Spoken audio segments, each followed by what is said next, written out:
और कौन बिगड़े साहब?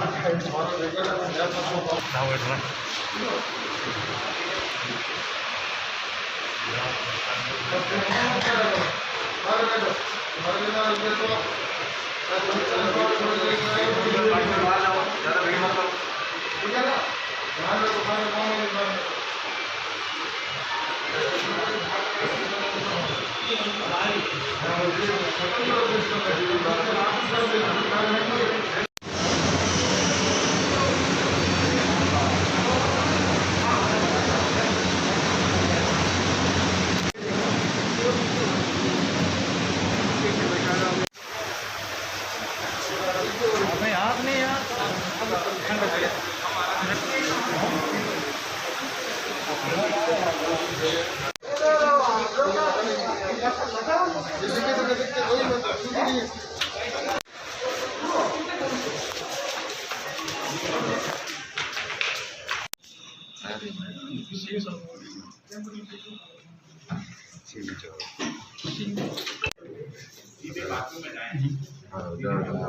बिल्कुल सर। और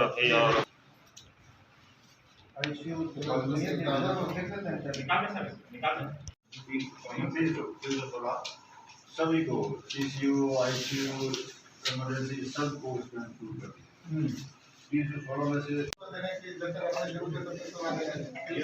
मना करते हैं, लेकिन सर अपने पास अभी ऑक्सीजन अपने पर भी 1000 सिलेंडर से आज से दोनों पूरे जिले में।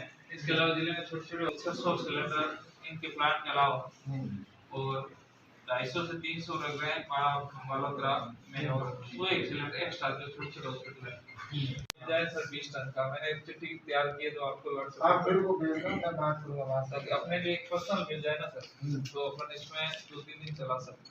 18 टन का आता है। इसके लिए अपने रिफाइनरी में अपने पास एक वो लिक्विड स्टोरेज है, वो 3000 सिलेंडर दे सकते, लेकिन 18 टन लिक्विड मिल जाएगा। जोधपुर तो दे रहे हैं सर, लेकिन बाड़मेर उनकी वो इतनी प्रायोरिटी नहीं है। बाड़मेर में स्थिति बहुत खराब है। गाँव के अंदर कितने, एक गाँव में 40-50 लोग मर गए। वो कौन सा गाँव है? हमने सर्वे करवाया, 50 नहीं है, 19 डेथ हुई है पिछले 10-15 दिनों में। 19 डेथ एक गाँव में? पिछले गाँव नहीं है सर, 3 गाँव है। एक गाँव तीन गाँव है, उसमें ज्यादातर लोग 80 से ऊपर थे जो एज के कारण है। कुछ 2-3 बेड है घर के अंदर बीमार है, वो अपनी टीम पूरी सर्वे कर रही है। आज सुबह गाँव के और रेगुलेटर कितने का आपने? 2000 का आता है। सोचिए पूरे भारत भर की हालत खराब है। आज आप चूंकि यहाँ के सांसद है, यहाँ पे पहुँचे हैं तो अस्पताल का निरीक्षण भी किया है और प्रबंधन के साथ बैठक की है, तो क्या हालात आपको यहाँ के नजर आए, क्या स्थिति? ऐसा है कि कोरोना की जिस तरह से देखा जाए तो पूरे देश के अंदर ही स्थिति नाजुक बनी हुई है, और ऐसा कि आज मैं यहाँ पर बाड़मेर के हॉस्पिटल का भी निरीक्षण किया और निश्चित रूप से इस बीमारी का जो है उसकी सुविधा और इस दृष्टि से पूरा यहाँ पर निरीक्षण किया गया। और मैं सोचता हूँ कि आने वाले समय के अंदर हम सबको मिलकर इस बीमारी से निजात पाना है, तो इसके लिए सामूहिकता से काम करना होगा। और आज यहाँ पर जैसा कि ऑक्सीजन की भी बताइए, तो इसके लिए मैंने यहाँ पर ऑक्सीजन सिलेंडर के लिए यहाँ पर घोषणा भी की है और मैंने 50 लाख रुपए भी कहा है कि रेगुलेटर की या जो भी आवश्यकता होगी तो बाड़मेर जिले के अंदर बालोतरा को 25 लाख रुपए और 25 लाख की व्यवस्था बाड़मेर हॉस्पिटल के लिए की है। तो मैं सोचता हूँ कि जैसी भी आवश्यकता होगी वहाँ पर भारत सरकार है वो निश्चित रूप से यहाँ पे हॉस्पिटल स्टाफ के साथ है, हॉस्पिटल के साथ है, पेशेंटों के साथ में है।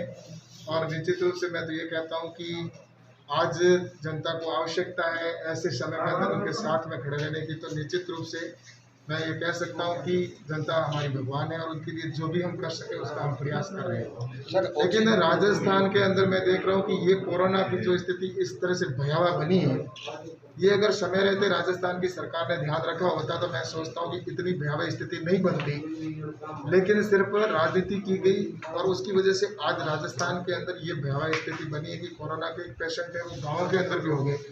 पिछली बार ये कोरोना के पेशेंट जहाँ तक मैं सोचता हूँ कि शहरों के अंदर ही थे, लेकिन आज ये कम्युनिटी के अंदर पहुँच चुका है, गाँवों के अंदर भी पहुँच चुका है।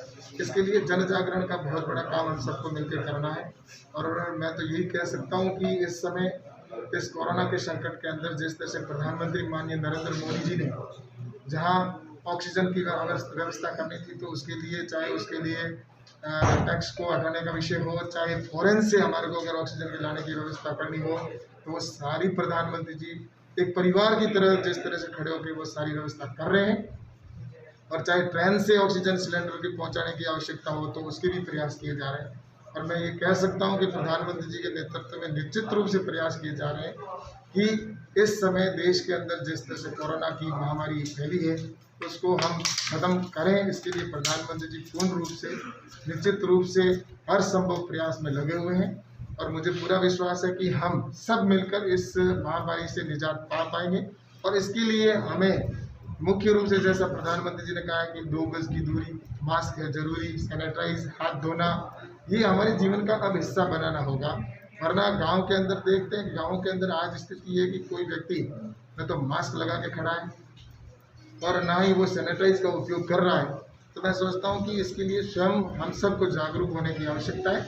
और साथ ही मैं सोचता हूँ कि इसके लिए जहाँ भी आवश्यकता होगी तो इसके लिए मैं स्वयं यहाँ पर हूँ। और निश्चित रूप से मैं डॉक्टर्स को भी धन्यवाद दूंगा, हमारे नर्सिंग स्टाफ को भी धन्यवाद दूंगा कि ऐसी विषम परिस्थितियों के अंदर भी वो खड़े होकर उनके साथ पेशेंट जो है इस बीमारी को खत्म करने के लिए जो भी आवश्यकता होती है तो निश्चित रूप से कर रहे हैं। तो नर्सिंग स्टाफ और मेडिकल स्टाफ और पूरा, और साथ ही पुलिस के कर्मी हैं अन्य और जो भी हमारे सफाई कर्मी हैं, और सबको भी मैं बहुत बहुत धन्यवाद दूँ। सर बाड़मेर के राजकीय अस्पताल में अभी जैसा कि एडीएम साहब ने बताया कि ऑक्सीजन की बहुत कमी है। यहाँ 1000 सिलेंडर रोज की खपत है और यहाँ 500 मिल रही है।